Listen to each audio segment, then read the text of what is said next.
오늘은 거듭남의 열매들에 대해서 말씀을 연구하겠습니다.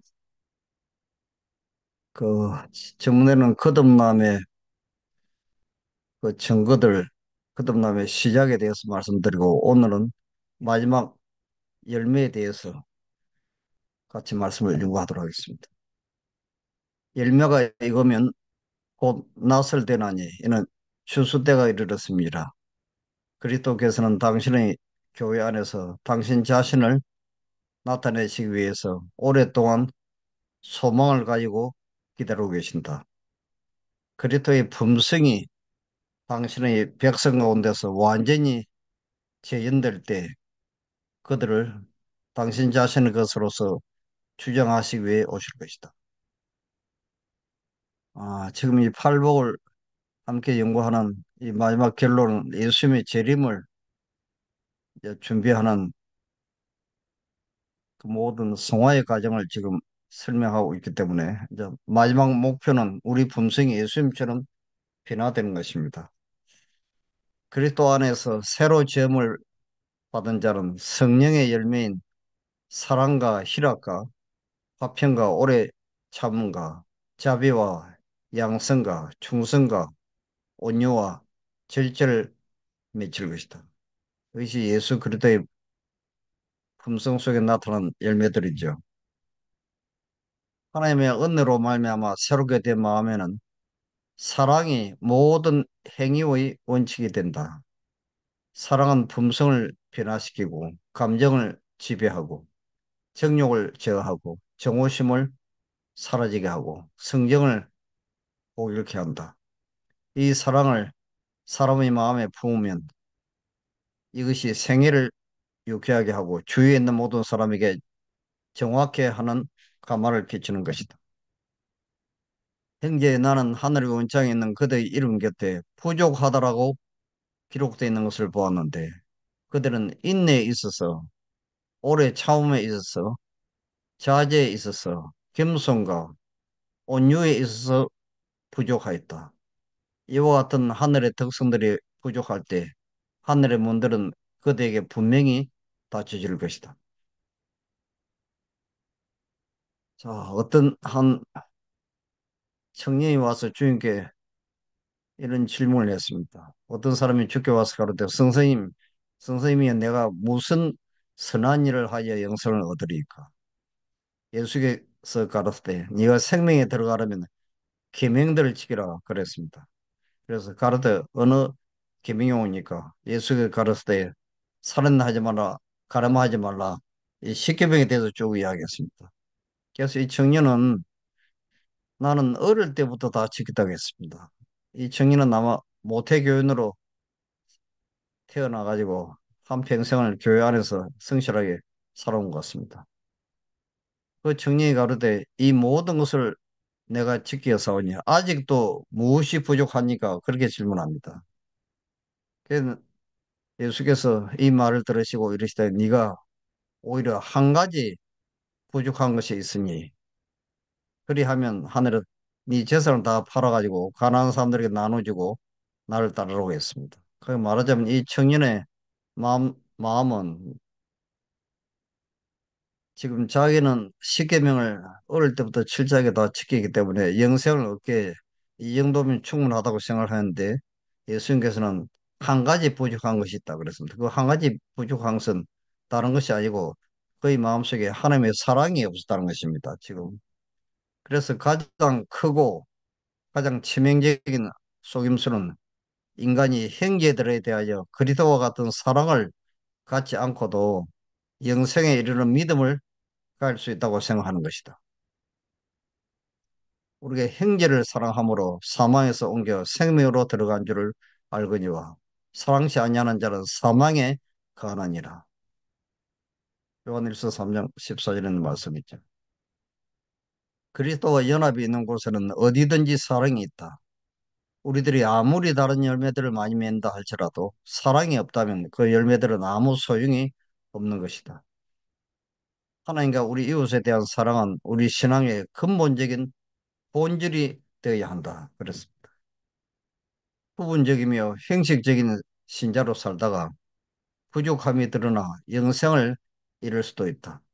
성경의 어떤 명령들을 순종하며 그리스도인으로 간주되다가 그리스도인 품성의 필수적인 자격, 이 하나님의 사랑이죠. 필수적인 자격이 미비하여 멸망하게 되는 일도 가능하다.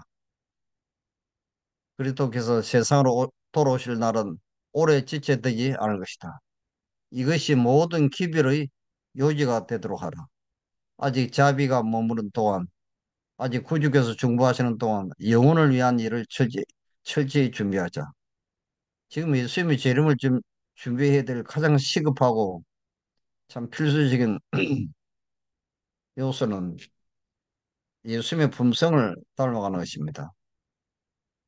그리스도께서 베드로에게 단 한 가지 조건만을 말씀하였다. 네가 나를 사랑하느냐? 고 말씀하였다. 이것이 필수적인 자격이다. 비록 베드로가 다른 모든 것은 소유했다 할지라도 그리스도의 사랑이 없다면 아무 소용이 없다는 것이죠. 지식과 박의 정신과 달변과 감사하는 마음과 열심히 다 선한 사업에 성공에 도움이 되지만 마음속에 그리스도의 사랑이 없으면 그리스도 교회 목사로서의 사업은 실패하고 만다. 그리스도의 사랑입니다. 그리 예수님께서 베드로를 취급하신 것처럼 베드로에게 나타난 예수님의 사랑처럼 이런 사랑이 없으면 아무 소용이 없다는 것이죠. 자, 사람이 죽으면 어떻게 되는지 보겠습니다. 인간의 정신, 곧, 곧 성품은 하나님께로 돌아가 보존된다. 부활 시에 각 사람은 자기의 성품을 가질 것이다. 하나님께서는 부활 시에 다시 생기를 주시고 마른 뼈들을 살아나도록 명하심으로 죽은 자들을 부르실 것이다. 그 신자는 그리스도께서 돌아가신 것처럼 죽을는지 모르나 그 가운데는 구주의 생명이 있다. 그의 생명은 그리스도 안에서 함께 숨겨 있다. 마지막 때 그리스도께서는 당신 자신의 일부로서 그들을 부활시킬 것이다. 그랬습니다. 그러니까 사람이 죽으면 평생 동안 개발시키고 성화시켜 온 그 한 가지 그 보물, 보수 같은 것은 예수님처럼 변화된 그 성품만 하나님께서 마치 컴퓨터 그 소프트웨어에 저장하는 것처럼 이것만 저장하신다는 것입니다. 이것이 생명이기 때문에 그런 것이죠.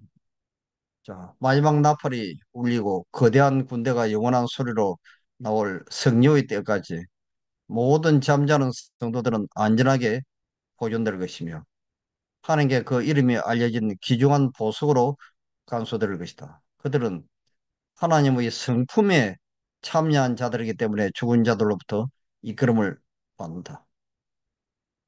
그러나 여러분 여기 보시면 우리가 창세기부터 요한계시록까지 수많은 기별이 있습니다.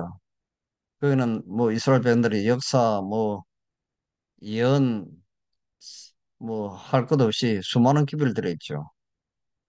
그런데 우리가 딱 죽을 때 하나님께서 보관하시는 것은 예수님처럼 변화된 이 성품 사랑밖에 없다는 것입니다. 여기에 우리의 모든 신앙의 초점과 기대 제목을 여기에 이제 맞춰야 되겠죠. 하나님의 깊은 사랑만이 우리에게 박도한 시련 가운데서 영혼을 지탱해 줄 것이다. 우리 앞에 다가오는 참 국가적인 1월 시험령, 야곱의 환란, 뭐 앞으로 대환란도 있습니다. 이 모든 것을 통과할 수 있는 단 한 가지 방법은 우리 마음속에 간직한 하나님의 사랑밖에 없다는 것입니다. 자, 그런데 내가 너희를 사랑한 것 같이 너희도 서로 사랑하라고 예수께서 말씀하신다. 사랑은 충동적이고 상황에 따라 변화무쌍한 감정이 아니라 했습니다. 그것은 살아있는 원칙이라고 이야기했습니다. 원칙. 이 원칙이라는 말에 이제 주의하셔야 됩니다. 이것이 바로 영원한 능력이다. 그리스도인들은 행복감을 너무 높이 평가하거나 의존하지 말아야 할 것을 나는 보았다. 이러한 감정은 언제나 올바른 인도자가 되지 않다. 하나님을 원칙에 입각하여 섬기며 감정의 지배를 받지 않는 것은 모든 그리스도인들이 연구해야 할 과제이다. 이 감정에는 이거 굉장히 주의해야 됩니다. 우리가 신앙생활 하면서 많은 분들이 뭐 기도 응답도 그렇고 무슨 그 이 감정에 의지해서 신앙생활 하는 분들이 굉장히 많습니다. 제가 가만히 보면요. 이 신앙은 감정이 아니고 원칙이라는 것입니다. 우리가 기도 응답을 받는 것도 하나님께서 말씀하시기 때문에 그 원칙을 붙들어야 되는 것이지. 기도 응답이 왔나 안 왔나 그 감정을 살펴면 안 되죠. 자, 사랑은 경건의 기초이다. 사람이 말로는 아무리 공언한다 할지라도 자기의 형제들에 대해 이기심 없는 사랑을 갖지 않는다면 그 사람은 하나님께 대한 순결한 사랑을 가질 수 없는 것이다. 그렇다고 우리가 다른 사람을 사랑하려고 노력한다고 결코 이러한 정신을 가질 수가 없다는 것입니다. 딱 한 가지 필요한 것은 그리스도의 사랑이 우리의 마음 가운데 있어야 한다. 그렇게 기록되어 있습니다. 그리스도의 사랑, 이 그리스도의 사랑을 우리 마음속에 간직하려면 어떻게 해야 되겠습니까? 그들은 스스로 빛을 발하기 위해 애쓰지 말고 예수님의 발 아래 앉아야 하며 그분께 배워야 한다. 만일 예수 그리스도의 사랑이 그들 안에 거한다면 그들은 세상에 그리스도의 영광의 빛을 내보으며 무의식적으로 그 빛을 반사하게 될 것이라고 나와 있습니다. 이 성경이 곧 내게 대하여 증거하는 것이라 창세기부터 요한계시록까지 나타나 있는 이 모든 말씀은 예수 그리스도에 대해서 기록한 것입니다. 그래서 우리는 창세를 연구하든 뭐 계시록을 연구하든 무슨 책을 펼쳐서 연구하든 간에 그 속에 나타난 예수 그리스도의 생애와 그분의 품성과 사랑을 연구해야 우리가 변화가 일어난다는 것이죠. 자, 푸른 달은 왜 빛을 냅니까요? 뒤에 태양이 있기 때문에 그 빛을 반사하는 것입니다. 자, 나무는 왜 열을 발산합니까? 돌이나 유리나 이런 거는 열이 없습니다. 나무는 왜 열을 발산하죠? 이거는 지금 이 나무는 하루 종일 햇빛을 받아서 그 잎에다가 나무 속에다가 자기 몸에 이 태양의 에너지를 저장을 하는 것입니다. 온종일 태양을 바라보므로 이 빛을 저장하기 때문에 이 난로에 이제 장작이나 이런 걸 여면 불이 타는 것이죠. 이 똑같은 원리입니다. 그리스도께서는 당신을 따르는 자들에게 빛을 비추는 일에 노력하라고 말씀하지 않으신다. 그분은 말씀하시기를 너희 빛을 그대로 반사하라고 하신다 그랬습니다. 만일 그대가 하나님의 은혜를 받았을 것 같으면 빛은 그대에게 있다. 자, 요 은혜를 받았다는 말에 이제 나옵니다. 하나님은 사랑이시다. 태양에서 나오는 빗줄기처럼 사랑과 빛과 기쁨이 그분에게서 나와서 모든 피조물에게로 흘러간다. 우리 자신에게는 아무것도 없다. 그러나 그분의 사랑의 빛이 우리에게 비침으로 우리는 그 빛을 반사하게 된다. 그분의 선하심을 빌어서 선하게 되며 하나님께서 그분의 영역에서 완전하신 것 같이 우리는 우리의 영역에서 완전하게 될 수가 있다. 자, 우리가 이 인조 사과와 진짜 사과가 무슨 차이점이 있는지 한번 같이 연구를 해보겠습니다. 인조 사과는 사람이 만든 것입니다. 이 플라스틱으로 이렇게 어, 사과를 만들 수 있죠. 맛도 없고 이거는 향도 없고 영양도 없습니다. 또 사과가 열리기까지 성장하는 과정이 전혀 없습니다. 이걸 영적으로 이제 한번 적용을 해보면 사람이 만든 인조 사과처럼 행위로 구원을 받으려고 노력하는 율법주의 신앙의 특징을 상정하는 것이죠. 자기의 행함으로 구원을 얻으려고 하는 그 노력은 그 표준에 달하지 못한 자를 판단하게 한다. 이기적이고 편협한 비평의 분위기는 고상하고 관대한 정서를 맡고 자기 본의의 판사와 정탐꾼이 되게 한다. 편노를 받지 아니하려거든 남을 편노하지 말라 하셨다. 즉 내 자신을 남의 표준으로 삼지 말라. 네 의견, 의무에 대한 네 견해, 성경에 대한 네 해석을 가지고 남에게 대한 표준으로 만들지 말고 남이 네 이상에 다르지 않아도 정죄하지 말라. 저들의 정신에 관해서 추측을 하거나 판단을 하지 말라 하심이었다.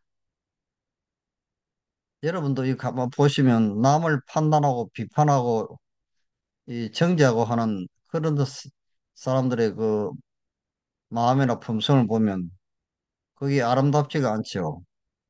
그걸 여러분 느낄 수 있습니다. 그런 아름다운 그리스도인의 향기가 아닌 것입니다. 그런 문제가 있는 것입니다, 지금. 근데 이 진짜 사과는 하나님께서 만드신 것입니다. 이 하나님께서 만드신 사과는 맛도 있고 향도 있고 먹으면 또 영양가가 있어서 건강하게 우리가 살 수 있죠. 근데 이 하나님께서 만드신 사과는 열매 맺기까지 성장하는 과정이 있습니다. 성장의 과정이 있습니다. 자, 꽃에서 풍기는 향기처럼 생애 속에서 조용하게 흘러나오는 작은 친절, 또 사랑과 자아희생의 작은 행동, 타인의 유익과 행복을 위한 그 기가 비록 이 땅에서는 빛이 나고 칭찬받지 못할 일로 취급될지 모르나 하늘에서는 부유하였으나 우리를 위하여 가난하게 되신 영광의 왕이신 그분과 우리가 하나 된 것을 나타내는 표, 이것이 마지막 그 안식을 지키는 사람들에게 나타나는 하나님의 인이죠. 표로 인정받게 된다는 사실을 결국 알게 될 것이다. 예수님은 저들의 영원한 빛이요, 해요, 태양이요, 이스라엘에게 이슬, 내리는 이슬 같고, 뱀풀에 내리는 비같이 말이니, 그는 또 생수요, 하늘에서 내려 세상에 생명을 주시는 하나님의 떡이시다. 예수님 안에는 햇빛과 비와 떡이 모든 것이 다 생명이 필요한 모든 것이 다 여기에 포함되어 있습니다. 그래서 어린 나이가 무슨 염려나 자기 힘으로 저희의 키를 조금이라도 늘릴 수 없는 것이다. 이와 같이 그대들도 그대들의 염려나 노력으로 말미암아 영적으로 자라날 수 없는 것이다.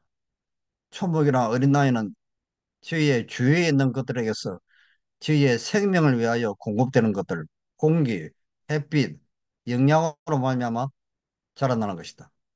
공기, 햇빛, 영양이 예수 그리스도 안에 다 들어있는 것입니다. 자신의 성장에 대한 걱정은 접어두십시오. 식물은 의식적인 노력으로 성장하지 않습니다.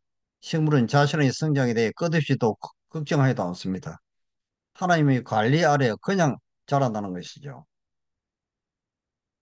은혜 안에서 성장하지 못한다고 초조해하지만 말고 눈앞에 있는 의무를 다하십시오.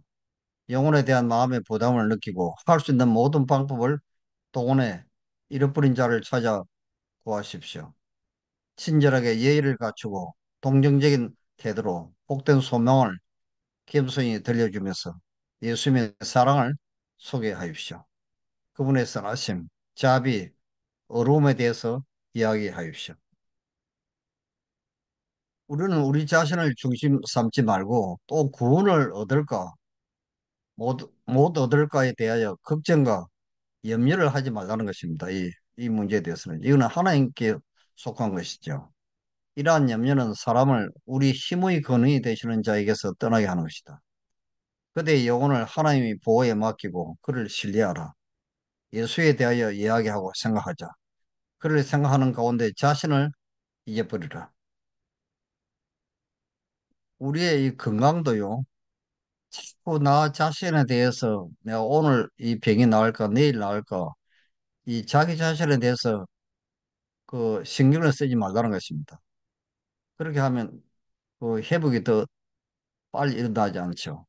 모든 것을 자아를 잊어버리고 우리 시선을 예수님께로 또 다른 사람의 봉사활동에 돌려라는 것입니다. 그렇게 하다 보면 자기도 모르는 사이에 건강이 완전히 가장 빠른 속도로 이제 회복된다는 것입니다. 그래서 지금 우리가 이 생명의 원리를 알 필요가 있죠. 내가 10대였을 때의 일이다. 어느 날 나는 아버지와 함께 서커스를 구경하기 위해 매표, 매표소 앞에 줄을 서 있었다. 표를 산 사람들이 차례로 서커스장 안으로 들어가고 마침내 매표소와 우리 사이에는 한 가족만이 남았다. 그 가족은 무척 인상적이었다. 12살 이하의 아이들이 무려 18명이나 되는 대식구였다. 분명히 말할 수 있는 것은 그들이 결코 부자가 아니라는 사실이었다. 하지만 그들이 입고 있는 옷은 비싸진 않아도 깨끗했고 아이들의 행동에는 기품이 있었다. 아이들은 둘씩 짝을 지어 부모 뒤에 손을 잡고 서 있었다. 아이들은 그날 밤 구경하게 될 어릿광대와 코끼리 그리고 온갖 고개들에 대해 흥분한 목소리로 이야기를 나눴다. 그들이 전에는 한 번도 서커스를 구경한 적이 없다는 것을 알 수 있었다. 그날 밤은 그들의 어린 시절에 결코 잊지 못할 추억이 될 것임이 틀림없었다. 아이들의 아버지와 어머니는 자랑스러운 얼굴로 맨 앞줄에 서 있었다. 아내는 남편의 손을 잡고 자랑스럽게 남편을 쳐다보았다. 그 표정은 이렇게 말은 했다. 당신은 정말 멋진 가장이에요. 남편도 미소를 보내며 아내를 바라보았다. 그의 시선은 이렇게 말하고 있다. 당신 역시 훌륭한 여성이에요. 이때 매표소의 여직원이 남자에게 몇 장의 표를 원하느냐고 물었다. 남자는 목소리에 힘을 주어 자랑하듯이 말했다. 우리 온 가족이 서커스 구경을 할 수 있도록 어린이표 8장과 어린표 2장을 주시오. 여직원이 입장료를 말했다. 그 순간 아이들의 어머니는 잡고 있던 남편의 손을 놓고 고개를 떨구었다. 남자의 입술이 가늘게 들렸다. 남자는 매표소 창호에 몸을 숙이고 다시 물었다. 방금 얼마라고 했어? 매표소 여직원이 다시 금액을 말했다. 남자는 그만큼의 돈을 갖고 있지 않은 것이 분명했다. 그러나 이제 와서 어떻게 아이들에게 그 사실을 말할 것인가? 한껏 기대에 부푼 아이들에게 이제 와서 썩것을 구경할 돈이 모자란다고 말할 수는 없는 일이었다. 이때였다. 상황을 지켜보고 있던 나의 아버지가 말없이 주머니에 손을 넣더니 20달러짜리 지폐를 꺼내 바닥에 떨어뜨렸다. 그런 다음 아버지는 몸을 굽혀 그것을 다시 주워 들더니 앞에 서 있는 남자의 어깨를 두드리며 말했다. 여보시오, 승생. 방금 당신의 호주머니에서 이것이 떨어졌소. 남자는 무슨 영무인지 금방 알아차렸다. 그는 결코 남의 적선을 요구하지 않았지만 절망적이고 당황스러운 그 상황에서 아버지가 내밀어준 도움의 손길은 실로 큰 의미를 가진 것이었다. 남자는 아버지의 눈을 똑바로 쳐다보더니 아버지의 손을 잡았다. 그리고 20달러, 20달러 지폐를 움켜 잡으며 떨리는 목소리로 말했다. 고맙소, 선생. 이것은 나와 내 가족에게 정말로 큰 선물이 될 것이오. 남자의 눈에서는 눈물이 글썽거렸다. 그들은 곧 표를 사가지고 서커스장 안으로 들어갔다. 나와 아버지는 차를 타고 집으로 돌아와야 했다. 그 당시 우리 집 역시 전혀 부자가 아니었던 것이다. 우리는 그날 밤 서커스 구경을 못했지만 마음은 결코 허전하지 않았다. 정말로 아름다운 장면이죠. 우리가 예수님처럼 이 아름다운 품성을 닮아가는 것은 우리 행위나 우리 노력으로 되는 것이 아닙니다. 나무가 온종일 동쪽에서 해가 뜨는 순간부터 서쪽으로 해가 넘어가기까지 나무는 태양을 향하여 빛을 발했습니다.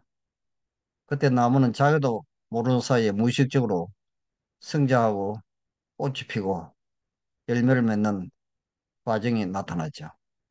그와 똑같이 우리의 품성도 온종일 우리 자신이나 다른 사람을 보지 말고 오직 그리스도께만 우리 시선을 고정시켜서 그분의 그 아름다고 거룩한 그 무한한 사랑을 맹상하면서 그분의 생애를 맹상하면서 바라봄으로 변화되는 그런 하루가 되시길 간절히 빌겠습니다.